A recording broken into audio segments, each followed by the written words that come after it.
ايحب احدكم ان ياكل لحم اخيه ميتا فكرهتموه.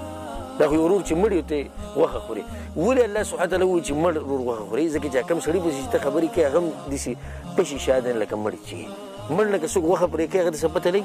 هېڅ پته ورته نه لګي. دغه شان دا سړی تا نه پناه دی، هېڅ پته دته نه لګي. که خبره کوې مخامخ خبره وکړه. بیا د هغې نه بعد الله سبحانه وتعالی یو اهم ادب ذکر کړی دی او د هغې طرف ته اشاره کوو. د هغې نه بعد الله سبحانه وتعالی یو اهم ادب ته اشاره کړې ده. یا ایها الناس، په دې کې داسې نه دي ویلي یا ایها الذین آمنو، یا ایها الناس ای خلکو انا خلقناکم من ذکر و انثى، ما تاسو پیدا کړي د یو نارینه نه او د یوې زنانه نه چې هغه آدم او حوا علیهم السلام دي. وجعلناکم شعوبا وقبائل لتعارفوا، او په قبیلو په خاندانونو په قومونو کې مې تقسیم کړي چې یو بل وپېژنئ.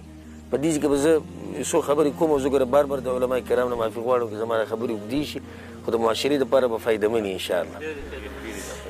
دې کې دا اهمه خبره یاده ساتئ، جعلناکم شعوبا وقبائل لتعارفوا. دې کې افراط او تفرید دی. افراط او تفرید د قومیت په دې مسله کې داسې دی چې بعض خلک وایي چې د قوم تذکره به د سره نه کوي، او دا په غلطه دي.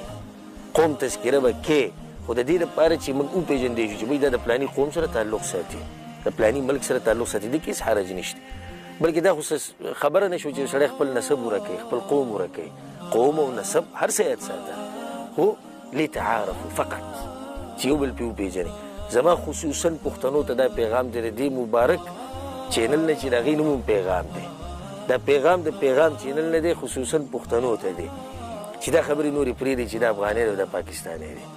دشمن څه وکړو، دشمن څه کوي، یهود و نصارا څه کوي، هندوان څه کوي، ما ورته د اوسه پورې په دې کې پراته یو دا د پاکستان پښتون دی او دا د افغانستان پښتون دی. بس کوي دې خبرونه، دا خو نوم نه کوي.